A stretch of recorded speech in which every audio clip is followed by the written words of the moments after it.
And if you want to, while you're here, you can be an observer and just listen and kind of sift and sort and be a little skeptical if you want. Or if you're feeling safe, if Judah's won your trust and affection and they have credibility with you, you can open your heart and just connect into the energy, and you should actually be able to feel it moving through your body. You can just ask your superconscious to locate the consciousness of Judah and then just begin welcoming it into your energy field, and you can feel that energy flowing through your body. And it can actually help you to receive additional messages. So what you'll find is as Judah's speaking, they bring through their energies and other entities as well. They bring such a high vibration, and there are layers of messages underneath the words. And so you might hear something that someone else beside you or behind you doesn't hear, but you get the message that you need, that you take away from it. Hello, dear and precious ones all around the world. We are Judah of the angelic nation from the angelic realm. We are the children of your mother, father, God, the creator God. We are pure consciousness. We are light. We are love. Love is our essence. Everything we express is expressed through love with no filter of judgment.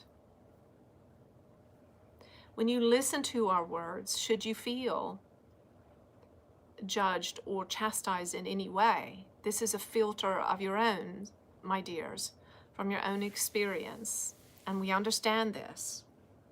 But know that everything we say is meant for you in love and with all kindness. And also, sometimes there is a severity of the truth, and the truth can feel as a sword, but it is to set you free. It is to cut you free from what does not serve you.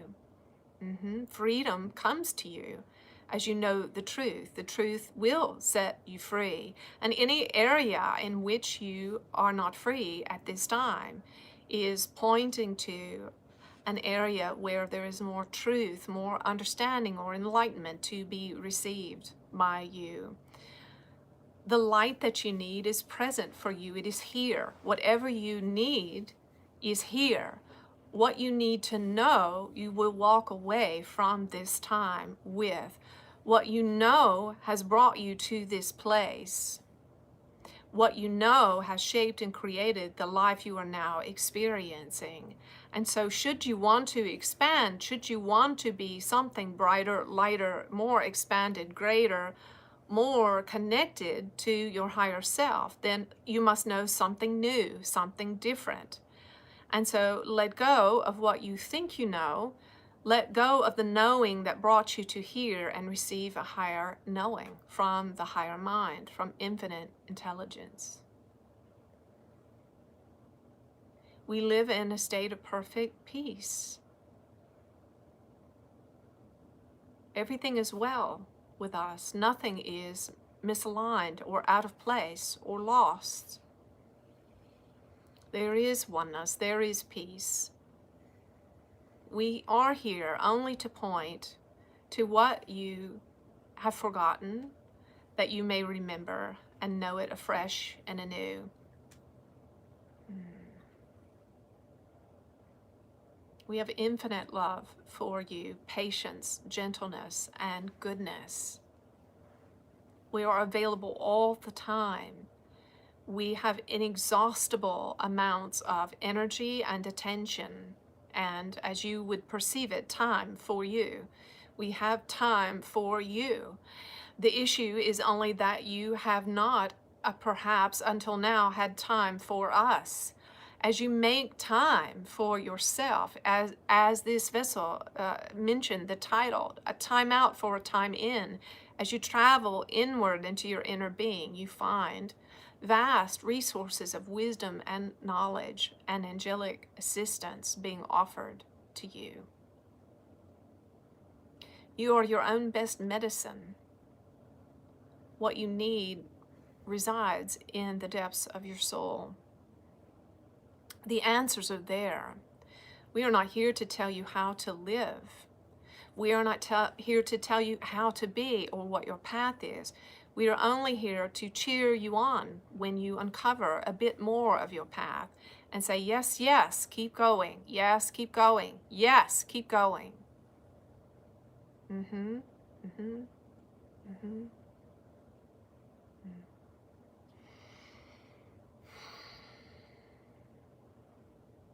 There is an easier way. Everything can be easier for you. Everything can be easy. The higher way is an easy way. It is effortless. There is no conflict.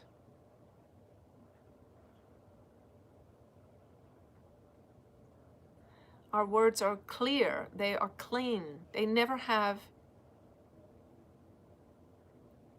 intentions behind them that need to be guessed. Our intentions are clear. Our expectations are clear. Our communication is clear.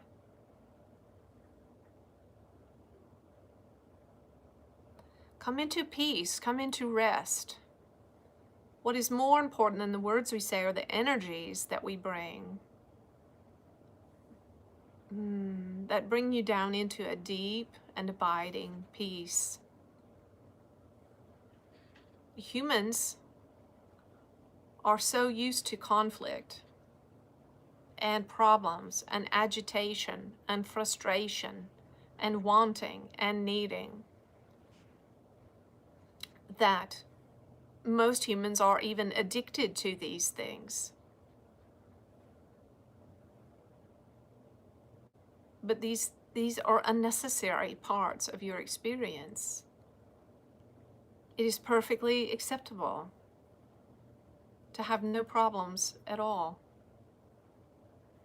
to rest, to be at ease, to be in the moment, and thinking nothing of the future, nothing of the past.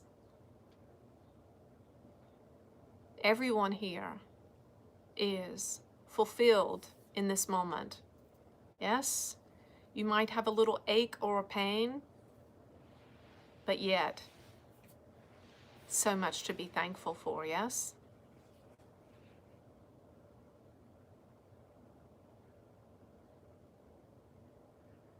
We see that each of you have come here with your list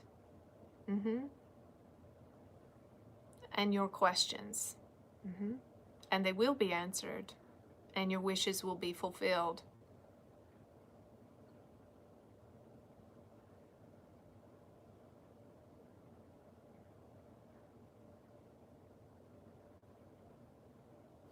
Come to angels when you are ill at ease, when you are stuck, when you are burdened, when you are sad, when you are frustrated, when you are angry. Inside the field of angelic energy and in these angelic realms, where are these angelic realms, you say? It is here now. You are in it. You are sitting in it. You bring the realm to yourself. You draw it unto yourself. Much talk about dimensions, 5th and 6th and 7th and 8th and 12th and all of this. And so the human mind sees this as rankings. Yes, 6th must be better than 5th, and 8th must be better than 7th, and 10th must be better than 9th, and so on. This is what we want you to understand. You can be in any dimension of any realm of time and space at any time by simply setting your focus. Yes, you can elevate your consciousness as high as you want. As high as you want. You are a 4th dimensional being living in a 3rd dimensional experience. The 3rd dimension is what you see, taste, touch, feel.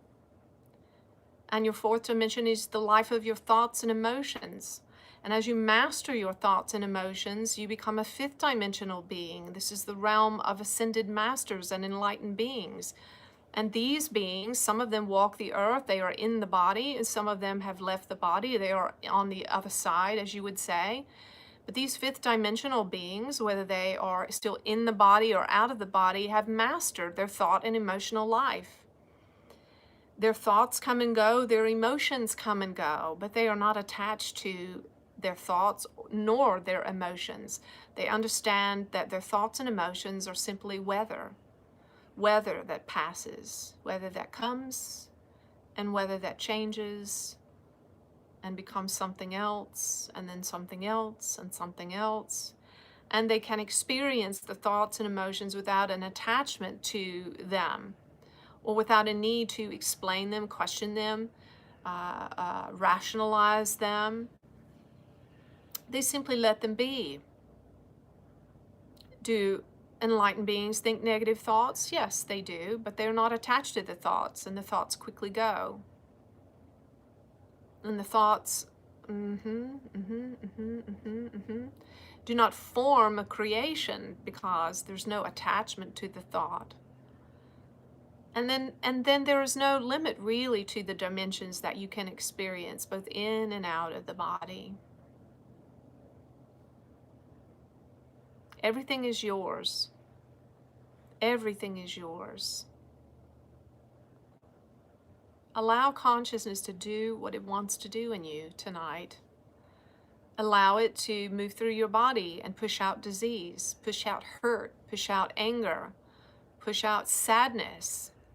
Allow the energies here to run through your body and push out old, crusty, debilitating memory structures.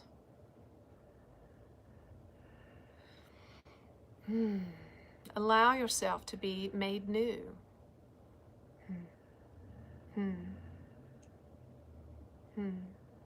Why is it that Jesus introduced this concept along with his friend and his mentor, John the Baptist, of baptism? Why is it? Is it because you must go and be immersed in water, your physical body, in a third dimensional body of water, in order to achieve some new insight or spiritual experience? No. It is because of this.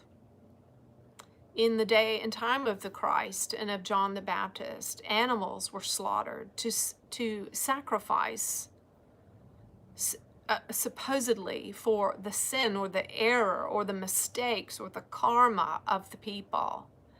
And so by calling people to the water instead, Jesus and John were saying, no more bringing harm to others to be free. No, all that is needed is to simply be washed of where you have been, the dirt and the grime, to be washed of the dirt and the grime of your life, of your relationships, of your workplace, of media, of conditioned ways of thinking and being in the world. All that is needed is simply to be washed of that. That is all. And then as you come up from being washed, then you can think a new thought, be a new being.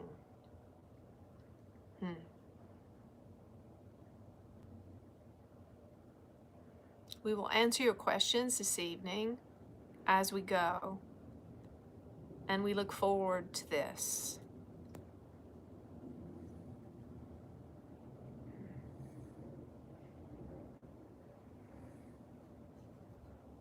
Good. So some of you might be already feeling like tickles on the top of your head as you're receiving higher messages.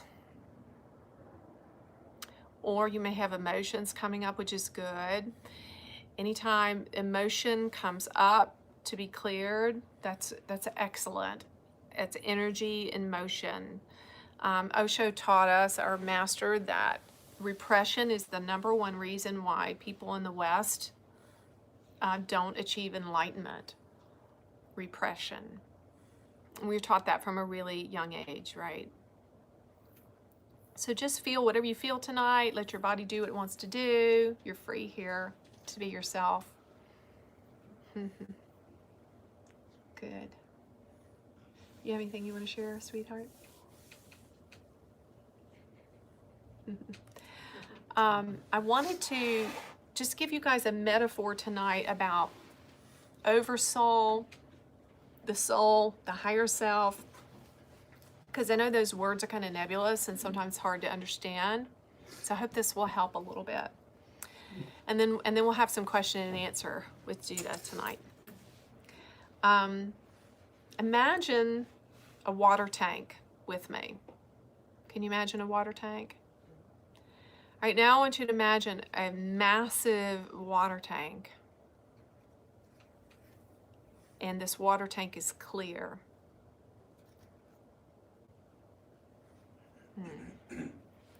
And the water in this water tank, this clear water tank, came from universal consciousness, came from the all that is, came from God, Mother, Father, God, or whatever word you use for God.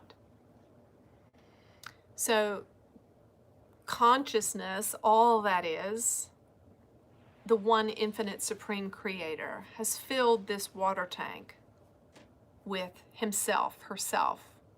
So this water, imagine that this water in this massive water tank is consciousness. Consciousness from source. You got it? Okay. So just for a little while for this metaphor, I want you to think of this water tank, the consciousness in this water tank, as Judah.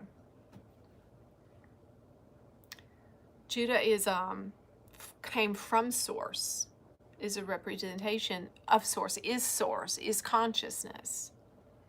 And in this water tank called Judah, this consciousness is 350,000 angelic souls in this big water tank.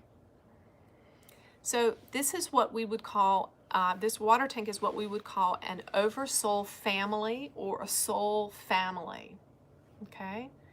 So all souls, all sentient souls emerged from source at some point, from the all that is, from God, right? In the beginning was the Word was God, the Word was with God, right? In the beginning was the Word.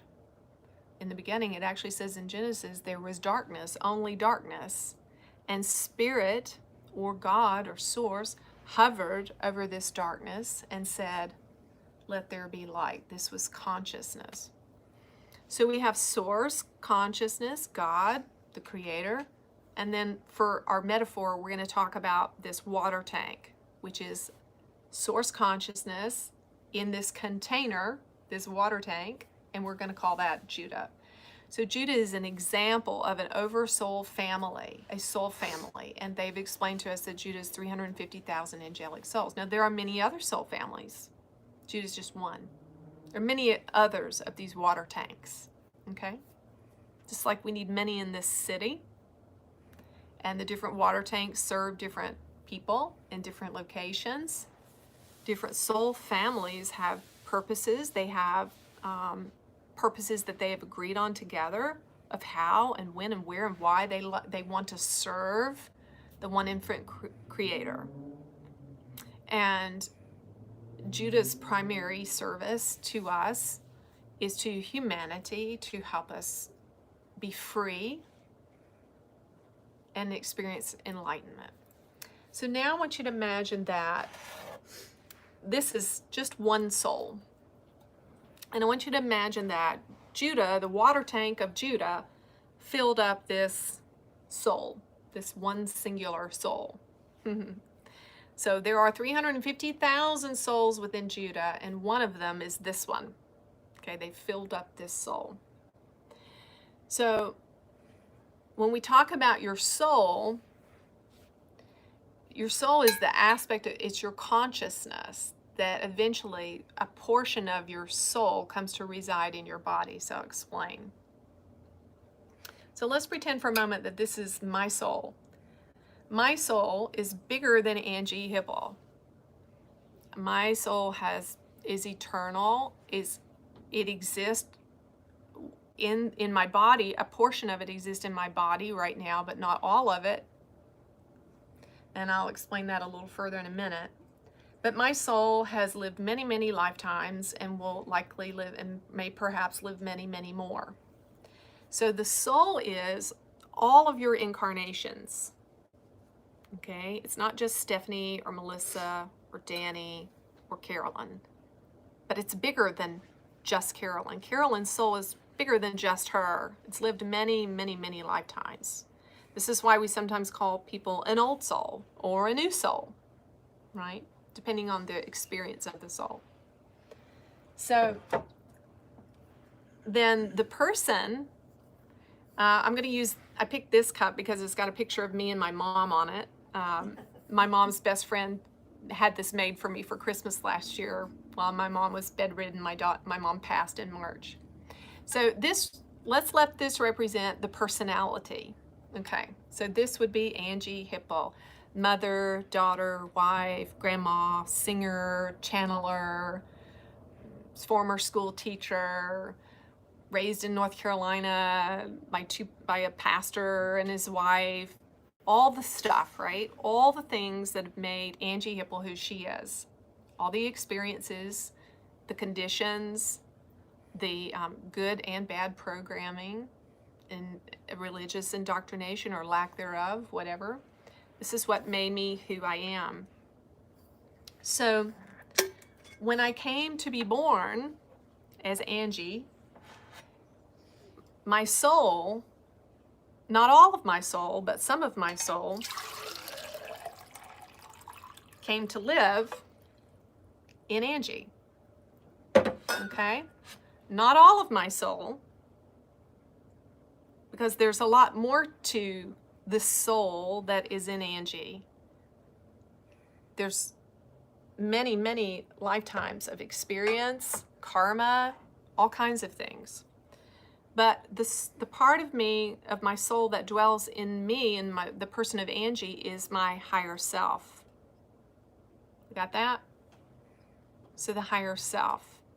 So when you're wanting to connect to your higher self, you're wanting to get in touch with the soul, the essence in you, your eternal aspect, which is of your higher mind, which is of that water tank of Judah, in my case, which is of source, which is the same stuff, the same essence of my soul, of the water tank, of Judah, of source. Yeah. So that's why you will hear us say sometimes, you are God. Some people get really offended by that. They're like, oh, people aren't God. God is God. Jesus is God. Or Buddha is God. Or whatever you're conditioned to believe. But Jesus himself said, don't you know you are gods? That's what he said, right?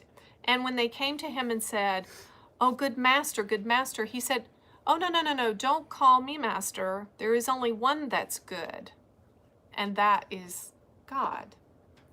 So he was constantly pointing people back to source and away from himself and to their own understanding of their own higher self and the soul. When they would say, well, Jesus, where's the kingdom? He said, the kingdom of heaven is within you. It's within you. God is in you in the form of your higher self. So I embody a good bit of Judah, but not all of Judah. What would happen if you tried to force a whole water tank into this little cup? It wouldn't work. It would explode. There would be something good that wouldn't happen. And sometimes I actually feel that a little bit when there's a lot of Judah coming through. It can feel like a little much for my body. So why are we like here? What's the whole point of listening to teachings like this and listening to channeling and all that? Well, you're likely drawn to it because you feel that high vibration and that clarity of those of that consciousness. And you feel the elevation of it. It feels so good. It feels like something that you're missing. Why? Because you're getting a glimpse into what you really are, who you really are, your consciousness, the source in you. And you being drawn to remember that. So what happens is we have all these, imagine this cup, is the personality. We can have so many things. What is our personality? It's all the things laid upon us by life. It's the layers of things. It's the layers of definitions and labels. I'm a boyfriend. I'm a brother. I'm an artist. I'm a failure. I'm divorced 3 times. I'm whatever our labels are of ourself, our judgments, our experiences, good, both good and bad.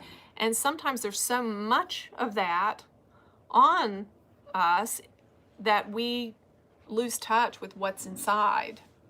It can even sometimes seem like it's down to a drop, like there's just not a lot there. But trust me, there is soul in every sentient being, even the ones that seem to be soulless. So what is the goal or the purpose of being here and doing the stuff we do? So if I can get myself unhooked from my ideas of myself, if I can get unattached from my roles, if I can peel away all those roles, my attachment to being a wife, my attachment to being a mother, my attachment to being a channeler, whatever my attachments are, my attachment to what so-and-so did to me and what I've suffered and what's going on in my body, if I can release all that and get clear of it, then I can be a clear vessel. If you've noticed, Judah always calls me a vessel, right? So you also are a vessel. You are a vessel of source, of consciousness. And the more you can strip away your definitions of who you are as a person, as a personality, the more you are just pure God in the earth, pure light, pure love, pure generosity, pure consciousness shining through and being of service to others. Yeah?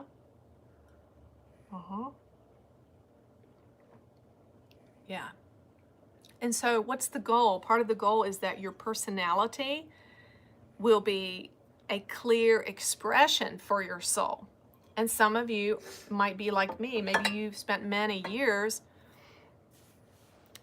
pursuing certain dreams, the American dream, as it were, and all the stuff, the labels, the car, the house, the career, the yada, yada, yada, yada, yada. And then when you have an awakening process, you're like, oh crap, this is all meaningless. What have I been doing with my life? And then comes the process of shedding the roles and the definitions and becoming unattached, more of a clear, pure vessel. Any thoughts or questions on that? How do you become more clear? Like, how do you detach? That would be the question. Very good. Yeah, very good. Let's let Judah talk about that. It's an excellent question. So how do you detach from the roles? Well, first of all, you recognize that you are a lot more, yes, than what you do and what you are identified with. And you can operate in roles. Nothing wrong with that. It's okay to operate in the role of friend, mother, daughter, brother, businessman, and so on. But understanding that that's not all of who you are. It's simply something you put on like a garment and then take off as well. And you recognize this attachment by the upset or disturbance it causes you when you cannot operate in that role. For example, let's say you are a teacher and then perhaps there is an injury and you are no longer to fulfill that role anymore. And so to the degree that you are disturbed, distraught, undone by your inability to fulfill this role shows you the degree to which you are attached to that role as a definition of the self. Yes? And so when you note it, you note your discomfort at releasing a role. This shows the degree to which you have surrendered your power to an egoic-based role. Do you want to share something?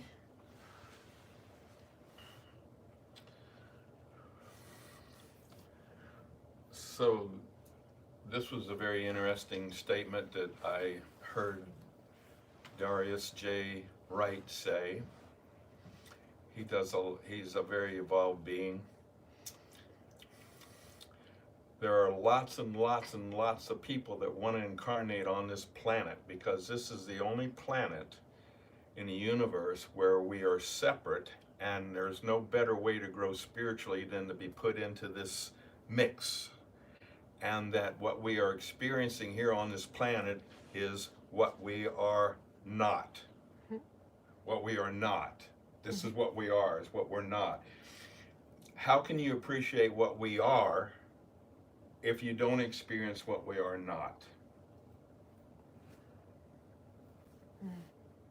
You can't experience light without dark, good without bad, and that's why we have the duality. And this is one of the only planets that has that. So there are supposedly millions and millions of souls that are in line to incarnate on this planet because there's no faster way to grow spiritually than to be on this planet. So we are all very, very, very lucky to be here. There's a real intensity and a density to it. You know, a lot of things that there's a gift in trying on something and realizing that you really don't like it, that it's not you, and then releasing it. I think it takes more courage to stop doing something that's not working than it does to continue on and keep trying to make something work. To know what you're not is really important.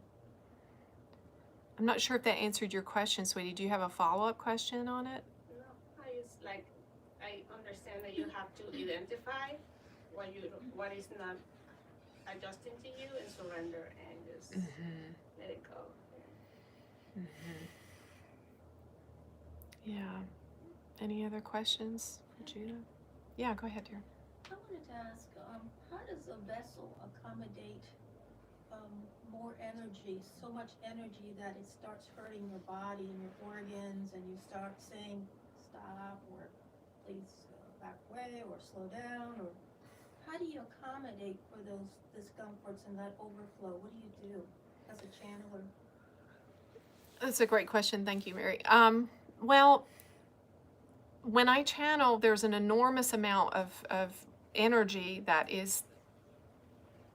we wouldn't be used to as humans, normally running through our bodies. So it's kind of like, let's say an appliance that's used to running on 110, that's built for 110, but you run 220 through it. Yes. So the primary issue is how it affects my nervous system. And this would also apply to like people that have out-of-body experiences as well. They can run a lot of energy through their nervous system. So I just learned to monitor it and not do too much of it. There's a wide gamut. There are some people who say that they can channel all day long, and I believe them. And then I have friends also that can only channel like 10 to 20 minutes every several days. So I just have to watch to not do too much of it because it can strip the myelin sheath from my nervous system. But also they help me to acclimate over time. I've been able to do it more and more comfortably. So I think the body adjusts, just like any species adjust. How species evolve over time, and they change different physical attributes of themselves in order to adapt to their environment as the environment changes. I think we're doing that also as humans. Judah has talked to us about that quite a bit, that we are evolving into this new human. Some people, Judah told us, have actually volunteered their soul before they came into this incarnation, volunteered to be one of these new humans. So there are people who are very experimentally running larger amounts of really high vibrational energy through their body, and they're pretty acclimated to it. There's certain foods I can't eat because they're too dense for me. That was like one of the first things I had to change when I started channeling, is I had to stop eating meat. And we asked Judah, well, is it a sin or a wrongdoing to eat meat? Judah said that there are many animals who very lovingly and willingly would sacrifice themselves to feed us as a high service. But Judah has a problem with the manner in which they're treated so cruelly and unjustly in so many, scenarios. But for me, what they told me is that I should not eat meat. It's just too dense. Really, anything dense almost immediately started making me sick when I started channeling. Did I answer that okay? So one of the things is it's something that takes time. And I don't know if you've ever heard of spontaneous combustion. A human being spontaneously combust. It does happen because all of a sudden their frequency went up way too high, and it was too much, and they didn't care because they're enlightened now. But there's a pile of ashes left there, and this is evidently a true thing that actually happens. Spontaneous combustion. Well, Go ahead, dear. I was just going to ask, your higher self is going to protect you. They're always protecting you, so they're not going to let you get too much, but I guess that will be for your higher good if you spontaneously combusted and just, okay. Well, everybody has their own pathway. It's like we're all going to the top of the mountain. Some of us are going very slowly, and some of us say, I'm going straight up. Give me a rope and I'm going to climb up this front face here.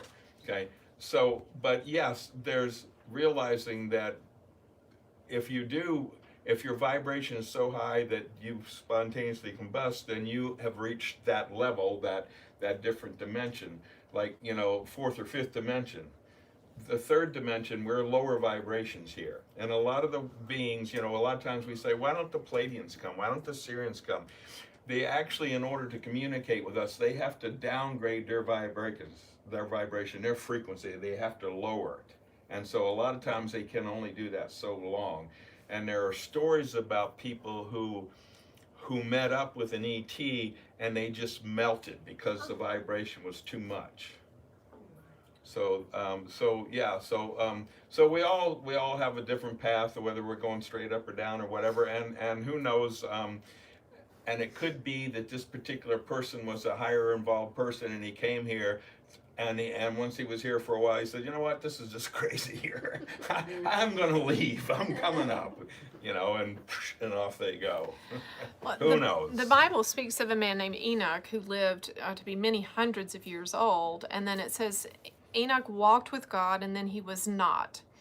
So what this speaks of is that this man walked so closely in the presence of God that he literally just transcended or just was gone, disappeared.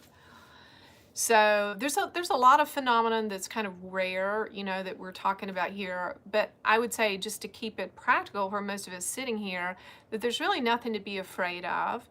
You just use your intuition, just like if you were on a treadmill or running a 10K. If you'd never run a 10K before, well, you aren't going to start out by running 10K the first day. You're going to work up towards that, right? That's just kind of common sense. You might run a 1K for a few weeks, and then a 2K, and so you just use common sense with it, and you pay attention to your body. And yes, a lot of times the beings will withdraw after you might channel for a little while, and then you'll feel them kind of step back.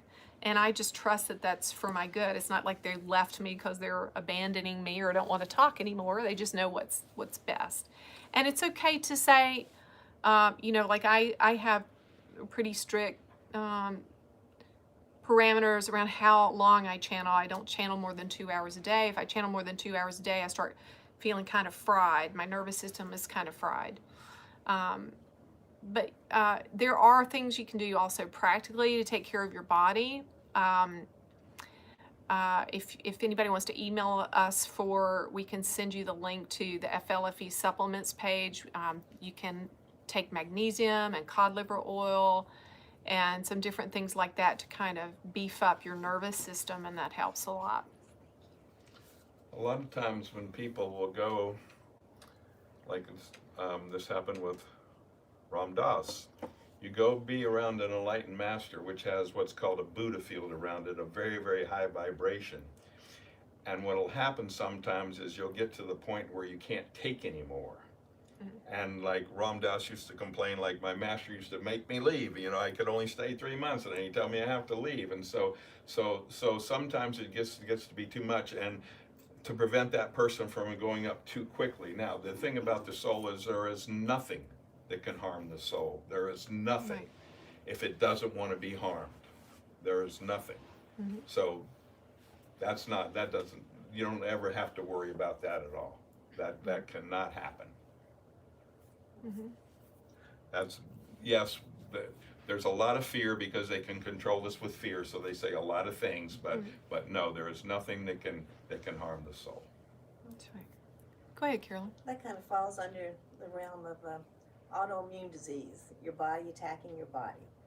There's so many new diseases, fibromyalgia, polymyalgia, lichen planus, it's all over the spectrum. They always say it's your body attacking your body, and I personally don't buy into that. I don't think God, Source, would have made our bodies to attack us. Go ahead, dear. This is my first time here. I'm like, is it normal to feel funny? Yes.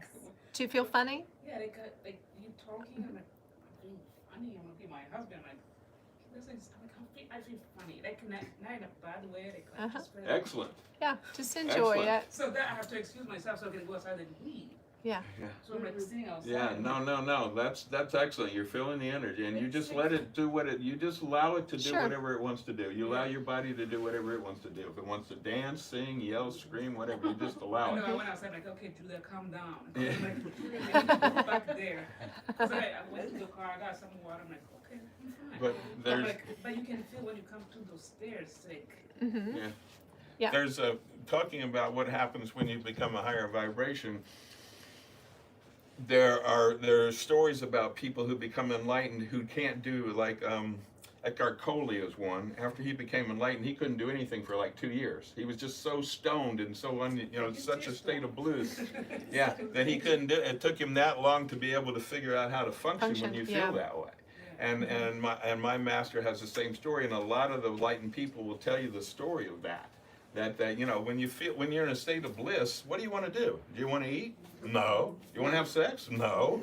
These things are downers. They're not uppers. And so you just want to sit there and enjoy feeling blissful. And so it takes a while. And then some people will leave their body at that point because they've accomplished what they came from. And so they'll just go ahead and leave their body. But some will say, I'd like to help other people reach this state too. And then they hang around and become our masters and our gurus.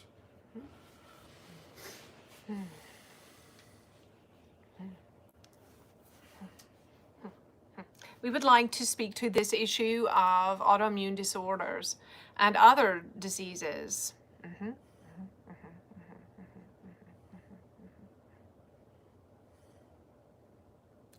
At times there are aspects of the personality which are convinced that they need to control the body in certain ways in order to protect the labels and definitions of the self. And so these egoic parts at times will suppress the immune system.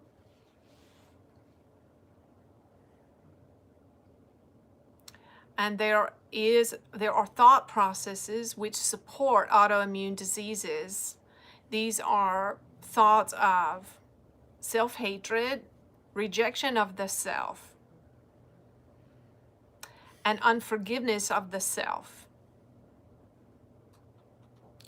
And so these belief systems, they are subconscious, not conscious, that the self must be punished for something it has done, whether it be in this life or another, and this can be the root of autoimmune diseases. So we will speak here on a broad and general sense that we speak on frequently, and it is this: where there is fruit, there is a root. If there is an apple tree with beautiful, delicious apples, and these apples come back season after season after season, and they are tasty and enjoyable and full of life force energy, it is a good tree. You want to continue eating of this tree, yes? And that means there are good roots. In other words, if there are good things going on in your life, it's because you have good roots. What do we mean by roots? We're talking about what you believe about yourself, about life, about the world, about God. When you believe the truth, when you believe good things, when you believe things that are rooted in truth, there is good fruit. When your subconscious has bought into programmed beliefs, then you will have bad fruit, and the bad fruit will appear over and over and over and over. You see, some of you married and then divorced, and you thought, well, I just had the wrong one. Well, it really has nothing to do with that. It has to do with what you believe. And then when you tried a second partner, and then perhaps a third and a fourth, you realized, oh, it wasn't just that the first one was the wrong one. You see, there are subconscious beliefs there, such as, I don't deserve love. I'm not worthy of love. I'm not good enough for love.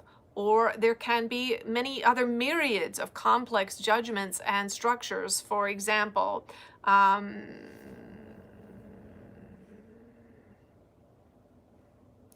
can't meet the expectations of a woman. Women can't be pleased. You see, there's someone here listening within the sound of our voice, and you married the first time and you found it impossible to please your wife. And you tried and you tried and you tried, and you just could not please her. And the reason is not because there's something wrong with her, or that she's disgruntled in some way or has particularly unrealistic demands of the relationship. The problem was that you have a subconscious belief from your childhood. Your mother was never pleased with what you did, never. No matter how much you tried and put your best foot forward, and then tried again and again, and tried a different way and a different approach, and your mother was never pleased. No matter what you had done, no matter how perfect you had been, she would not have been pleased. And so in your little young heart and mind, there was a hurt and a wound, a big one. And this wound translated into a subconscious belief, I can never please a woman.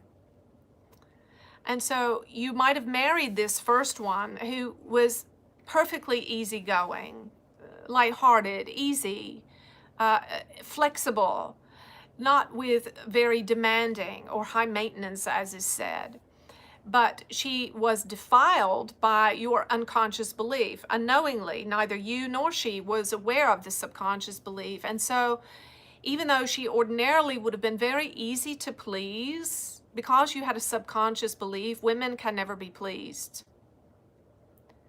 This holdover from your relationship with your mother, then suddenly she found this wife of yours who normally would have been very easy to please, found herself unable to be pleased with you. She found herself constantly disappointed in you, even though this was not her nature to behave in this way. This is called a defilement from a judgment. The bitter root judgment of the little child who was wounded by an unjust mother with unrealistic demands. And then this seed in the heart of this young boy, then as he grew to be a man, then the seed is not just a seed anymore, not just a sapling, but a full grown tree with fruit. And what is the fruit? The fruit in your life is the evidence. And the evidence was a woman could never be pleased. And so you can divorce her and marry a second or third or fourth, or you can divorce her and maybe live together with the second or the third or the fourth, thinking maybe marriage is the problem. Well, it's not the problem. The problem is the unconscious belief that's rooted deep in childhood. Until you clear this belief, you will continue to have the bad fruit. How do you stop the bad fruit? Don't waste your time climbing up the tree to pluck off the apples. Pull the whole tree up by the root system. Yes. So these are unconscious beliefs buried that need to be cleared. How do you clear them? You clear them with us. You say, Judah, this that I'm experiencing this with my wife. She's never pleased with anything that I do. I want to blame her. I want to be angry at her. But Judah, you've taught me to look inside myself to find the roots. And so, Judah, can you see this root? Do you see it? Yes. Can you treat it? Yes. Judah, please tag and treat this root, remove it in all realms of time and space, in all dimensions, all realities and frequency bands. Clear whatever it is in me that is attracting dissatisfaction in the women that I love. Please treat it. Find the belief that is connected to this bad fruit. If there's bad fruit, there is a root. What is the root? The root is the subconscious belief. If you will sit and inquire in yourself, look within yourself, talk to yourself, what is the root of this? And allow it to bubble up from your heart. Yes?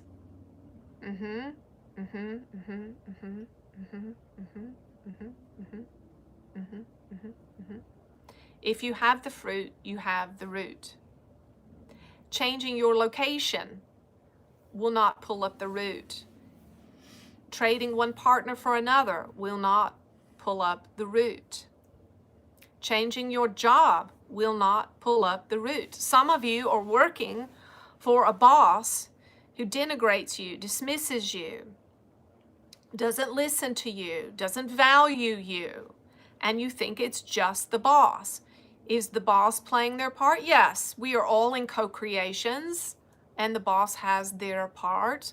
However, if there was nothing in you that was triggered by this, you would likely be unaffected. You wouldn't care, really. You could go on about your job and not care what your boss thinks. And so you can begin to look inside yourself. What is it? How am I attracting this kind of response from my boss? Well, bosses are authority figures. Who are your primary authority figures? Your parents, your teachers, your priests, your spiritual leaders. These are authority figures in your life. Is this a pattern? Looking for patterns, yes? Find the pattern and get to the root. Trace the pattern back to the root. Perhaps you had a father who dismissed what you said, your thoughts, your ideas, did not value your contributions. And so as you release and forgive your father, then you may find your boss behaving differently towards you. We know that most of you hate this concept of forgiveness. Well, in truth, there is nothing to forgive, really, because everyone is literally doing the best they can with the light, the insight, the understanding, the upbringing, the environment which they have been given. When your eyes are open to this fact, it will be easy for you to forgive others. Most importantly, forgive yourself. Love yourself. Love yourself, even if you're doing that same old thing again that you despise in yourself. You'll be free of this pattern when you love yourself in it. When you love yourself in it, when you say, even though I feel this way, even though I'm doing this same thing again that I've done to myself, to others so many times, I'm going to love and forgive myself completely and accept myself in this. And it is in this state of being that you begin to integrate these unsettled, upset parts. And this is how you become this clear vessel that the vessel was explaining to you earlier. Being rid of your judgments of yourself and of life. Belief systems are just judgments. Beliefs are thoughts you keep on thinking about yourself, about life. Things like the world is cruel, life is difficult, life is hard, there's never enough money. There is a hardness of heart that has come to humanity. This is a truth we are saying here. We hope you can hear it. Humans have hardened their hearts because of the density and the difficulty of human life. If you can soften your heart, Allow yourself to cry. If someone hurts you, allow yourself to feel the hurt. And in this, you will know you are a human being and that your heart is still soft, that you can still be touched by something. And this is a good thing. For what can be done with a heart of stone? Nothing. Nothing can be done with a heart of stone. But if the heart is soft, then a new seed can be sown. If the heart is soft, if the soil of the heart has been tilled through the hurt and pain and suffering of life, and tilled and tilled and tilled until it is soft, and moistened with your tears even, yes? Let your tears soften your heart. And then a new seed can be planted. Your divinity can begin to sprout and grow. You can reinvent yourself at any time. At any time, you can reinvent yourself. You are not who you were yesterday or last year or 10 years ago. You can be someone and something completely new. And if you are in a relationship with someone who cannot allow you to be someone new, then you must have a chat with them. Or perhaps you can be on your way. Do not stay with someone who tells you that you are who you were, because you aren't who you were. You are who you are right now. You are the I am. I am is not past tense. It is not I was. And I am is not I will be. It is I am right now. When Moses came and he saw the burning bush, he said, "Who are you?" And the voice from the bush said, I am that I am. What you are is what you are right now. What you are is what you are in your best moment. In your meditation, when you are completely at peace and your mind is relaxed and you feel the love, the love, the love, the love, the love. That is who you are.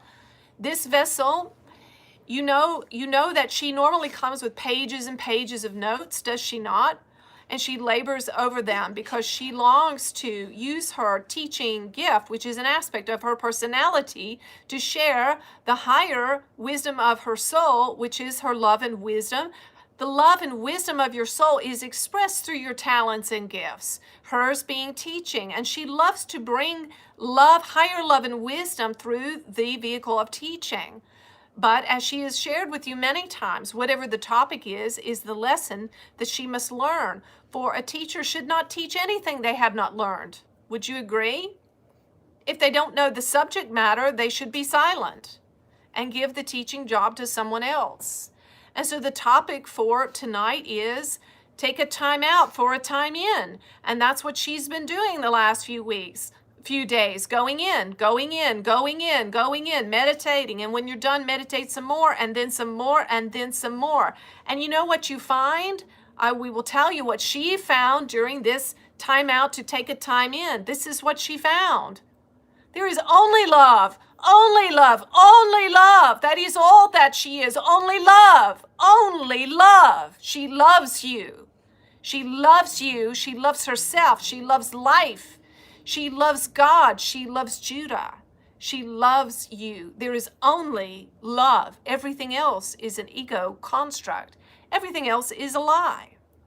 And what else that she found there was only gratitude. Gratitude, honoring it all.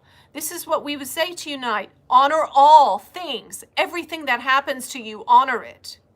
Everything you've done wrong, honor that. Everything you've done right, honor that.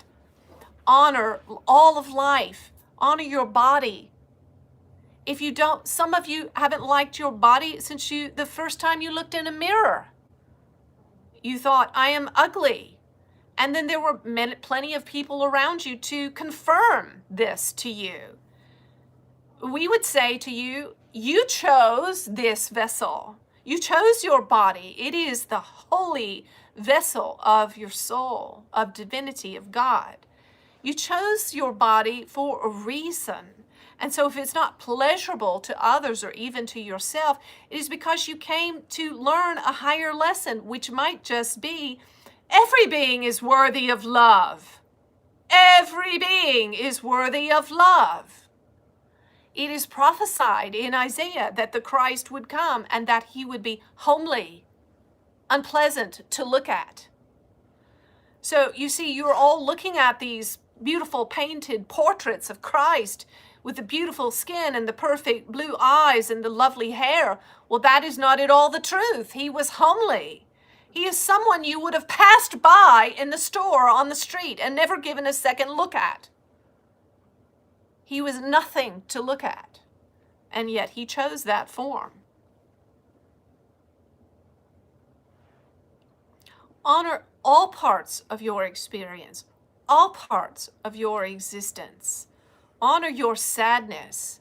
If you feel sad, lay down in the bed and cry and cry and cry and cry and cry until you can't cry another tear. And then you will find the end, finally, of your suffering. Quit taking pills to cover up your suffering, your sadness. Feel your sadness. Feel it. Feel it. If you feel angry, it's okay. Feel angry. You can go outside and lay down on the ground and scream and shout and pound the ground, and the earth will receive your anger and will take it from you. Will take it from you permanently.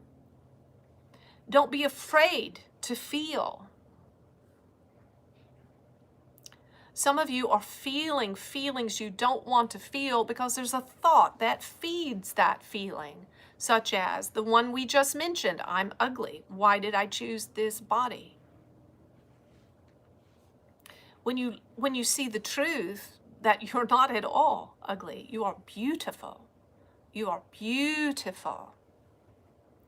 There was a woman this vessel was working with recently who came with this pain of having borne what she considered to be ugliness her whole life. But this vessel only saw beauty and warmth.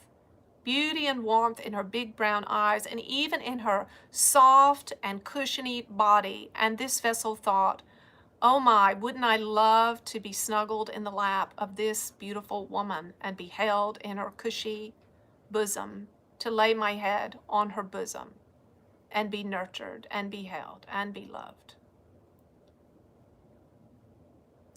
You are the essence of perfection. There is nothing about the way you came into this life that needs to be stripped away or changed or altered.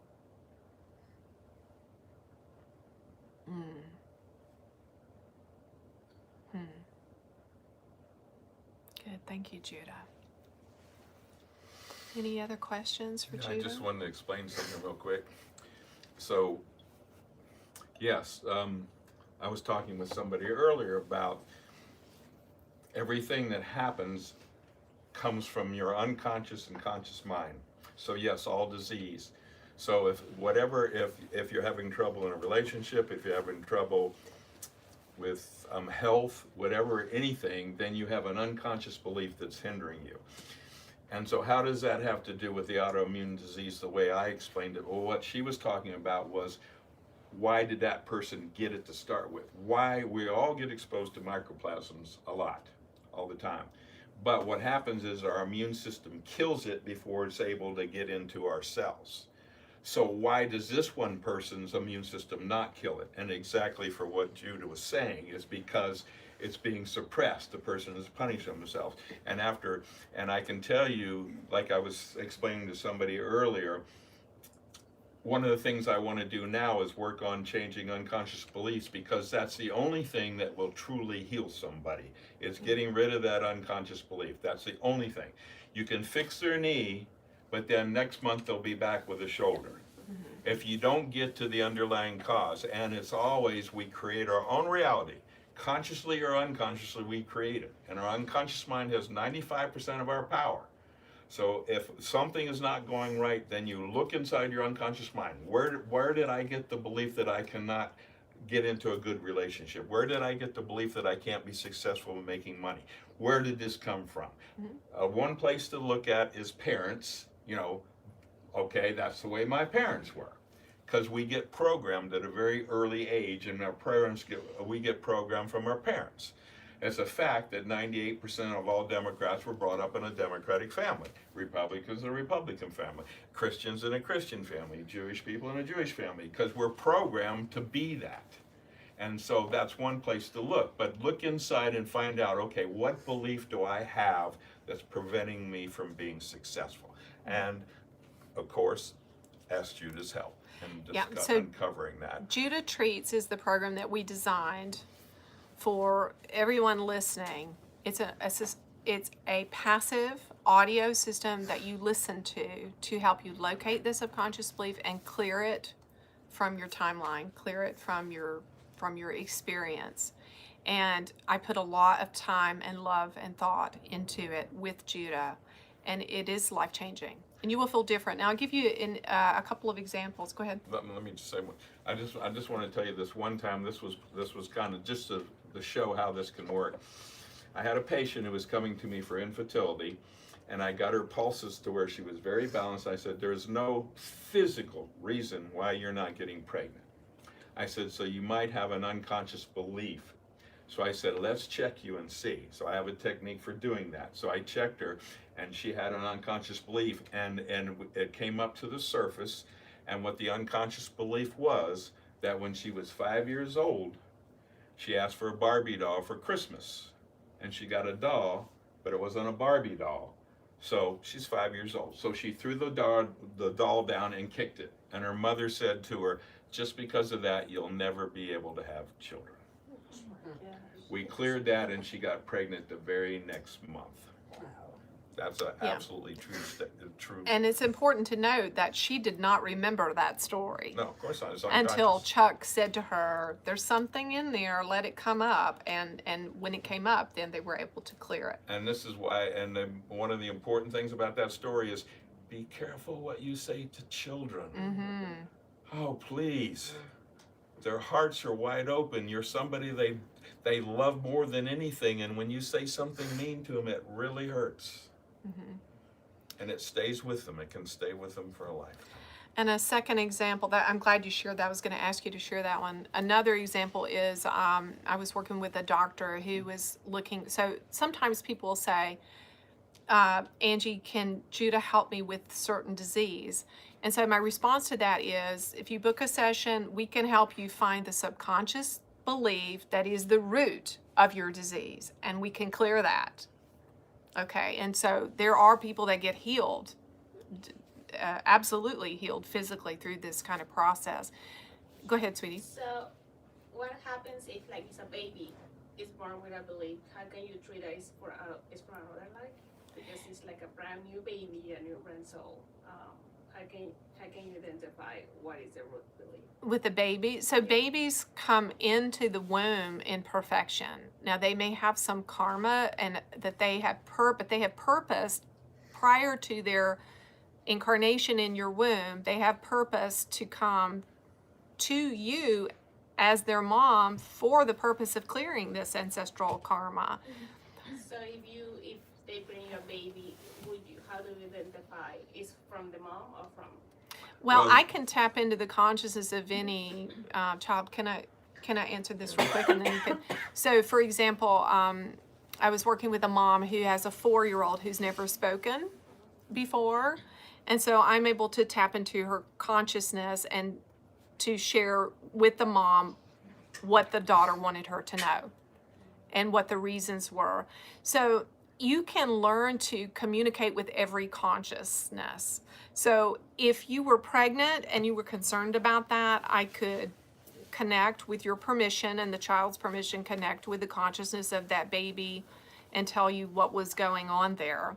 Now, if a baby is in the womb or a brand new baby and has some sort of belief system, that's from some sort of trauma that the mother has had during pregnancy. So not the baby, it's the mom. Not necessarily Well, a it can be trauma. the way that they perceive. It can be language. It can, Yes. I really, honey, do we really want to have a third child? I don't think we should really have this third child. Well, yeah, we better. Okay, we'll keep it. Stuff like baby that. will absorb and The feel. baby has a Yes, consciousness. exactly. It does. Mhm. And it can feel your energy. The baby shares your blood, and whatever emotion you're feeling, fear, anger, whatever emotion you feel, you're releasing a chemical related to that emotion, and that baby is sharing that chemical. That's right. So it's very important, you know, like if if the mother is stressed and has a lot of negative emotions, then they'll have a baby, and the baby will wake up in the middle of the night crying, and it'll get upset very easy, and it'll cry a lot, and it'll be a very unhappy baby because it's been programmed with all those chemicals from the mother. Exactly. So let's say somebody was maybe having a third child and they have a lot of financial stress, and maybe they're ambivalent. Maybe they really want the baby, but they're really worried about providing for the baby. So the baby can, as Chuck said, feel that, and so that baby could be born with a subconscious belief that I'm a burden, and so that subconscious belief could follow them their whole life. That no matter how much they do for people, no matter how much they pull their weight or contribute to the finances, that they will feel like they're always a burden. So you can receive the information about what the subconscious belief is through a channeling state or just by asking. Yeah, absolutely. And a last example I'll give, and then I'm going to turn this off after this last example so we can do some more personal things. I was working with a doctor recently. She had a beloved patient that she was so frustrated. This precious woman had arthritis and was in extreme pain, and she couldn't seem to get any relief. No matter what the doctor, she's an excellent doctor, no matter what she did for her, she couldn't get relief. And so we were asking Judah for help. And Judah said, had me ask, is she a Christian woman? And she said yes. And so this precious woman was a Christian woman. She was also, her ancestors had been slave owners. So she really felt the burden of wanting to make this right, and to make restitution. And she was actively involved in making restitution for her ancestors. But she could not get relief from this arthritis. And Judah told me it's because she believes that because she loves Jesus so much and Jesus suffered and died, she believes that in order to be a good person, she must also suffer like Christ did. So it doesn't matter what kind of treatment you do for that precious woman until she gets rid of the belief system that she has been heavily conditioned to believe that good people must suffer in order to serve others in love, she'll never get rid of that arthritis. Okay, hang on. I'm going to say goodbye to our friends out there while we continue here. Okay, I just want to say